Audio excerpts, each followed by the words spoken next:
Well, look, this is a segment I enjoy very much, as do my viewers. The Conservatives rally around Sen Fierravanti-Wells.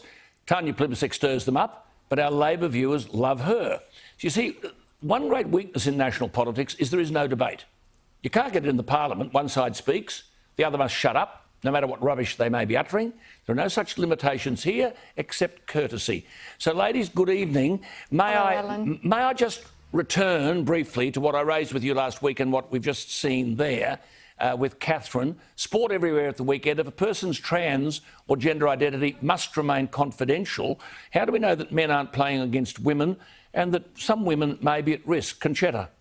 Look, Alan, this whole gender identity issue has caused a lot of concerns, and I think that it's been complicated by the fact that both Sports Australia and the Australian Human Rights Commission have adopted a very gender activist approach. Now, one of the problems, I think, here is lack of definition. Sports Australia doesn't have a definition, as I understand, of woman, and as a consequence of changes that were made to the Sex Discrimination Act, which Tanya from the Labor Party back in 2013, I think, there is no definition of what is a man and what is a woman. So this has given rise, I think, to this whole activist approach, so that same-sex services, whether they be for men or women, are suddenly discriminatory. So that means now that women's only sport and women's change rooms and the whole sort of issue that Catherine was talking about suddenly become discriminatory. But the point is, Alan, the majority of Australians just don't buy this, and I think Catherine was absolutely correct when she said that that the silent majority don't accept this in Australian politics. Tanya, you're a mother. Would you be concerned about a biological male having access to the toilets and the change rooms of your daughter, notwithstanding the entitlement of transgender people to play sport and to have their rights?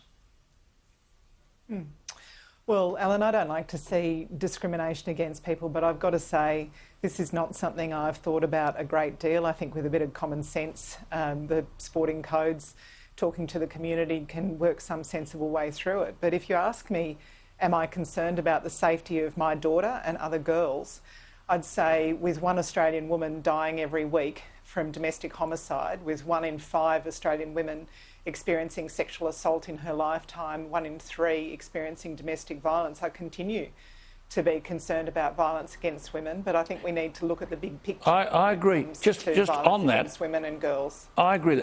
Do these rights clash with the sex-based rights of women and girls? Look, I think we're having a pretty abstract conversation, and I'd like to hear from the sporting codes and other people who follow this much more closely. They've just signed up. I think it cannot be beyond us. Yeah, it cannot be beyond us to. There's got to be some revision. Inclusive and sensible and just, you know. There's got to be some revision. There's got to be some revision. Conchetta, is there anything you want to add? Well, Alan, you're absolutely correct, and this is where Sports Australia and the Australian Human Rights Commission have a role to play here. But one of the issues that concerns me is that here we are talking about gender and gender sport and gender identity. There's another issue here which also is part of this discussion, and that is the transition and the growing. This is something that I get lots of letters about, and that is young people wanting to transition. And again, that's another thing that's shrouded in lack of scrutiny and lack of information by the public. And again, parents not being able to access information and therefore not being able to assist their children in making this monumental decision to transition. We can't sweep it under the table. Now, listen, ladies, on a lighter note, our New South Wales clubs are upping the ante to compete for a culinary crown.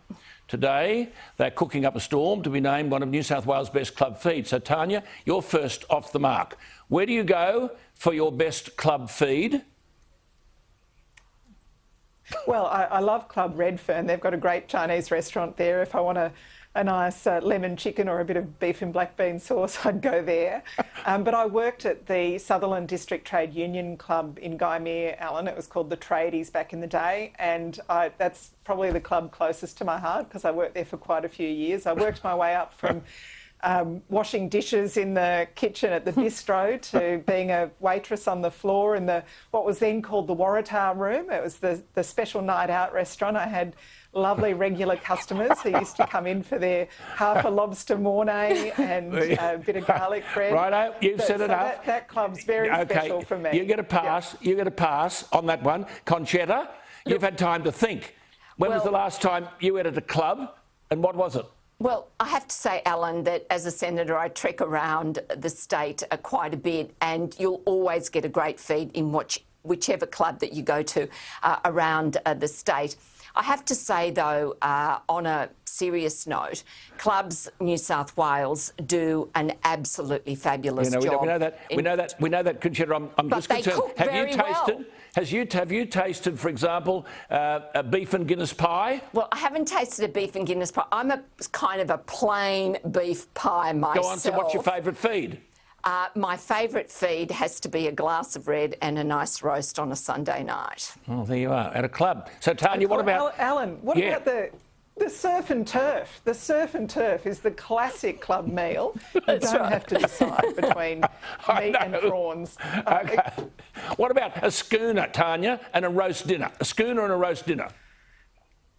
I love a roast, but I'm not so much a schooner drinker, I've got to say. A little glass of wine perhaps with it, maybe a soda, lime and bitters if I'm driving. Okay, Conchetta, what about a schooner and a chicken schnitty? No, I have to say that, no, not the schooner. Glass of red, glass of white, but I'm, sort of not a schnitzel person. Right. Oh, sorry, okay. plate of pasta maybe. We'll finish on a serious note. Tanya, a budget on May 11. The Treasurer is talking about jobs and job creation. What is your electorate telling you about employers who can't find workers, especially in hospitality? Well, hospitality is a really serious issue in my electorate, Alan, as you know. Chefs in particular, very short supply, also some front of house, and that's why it's just so bad that we've seen millions of dollars cut from TAFE, 140,000 fewer apprentices and trainees today. We've known for years we've got a shortage of chefs. Why aren't we training more? And butchers and carpenters and electricians and nurses and arborists and all of these jobs we should be training young Australians for, particularly now. We can't get them. I mean, Conchetta, 5.6% unemployed. I find that figure a bit hard to believe, but where are these workers which are needed to fill the jobs in hospitality, horticulture, a whole heap of places in the bush? People can't find workers. Well, I have to say, Alan, that one of the criticisms that we faced as a consequence of JobSeeker was the fact that this very point that some people took advantage of JobSeeker and didn't go out and do work and people wanted them. But the reality is, though, Alan, as we now and the economy recovers, people have to take the jobs that are there. And as far as, they can't just sit around and take the benefits. Safety nets are important, but they've got to take and go for the jobs that are out there in the economy. It's not happening. It's not happening. I agree with you, Alan. I think it's a very fair point. I've got to leave both you ladies. I know you're heading to your favourite club, but I'll warn you, check out the prices, because I might ask you next week how much it costs. There you are. We'll be ready, Alan. Will do. OK, thanks for your company. I'll be back after the break with a remarkable sporting guest.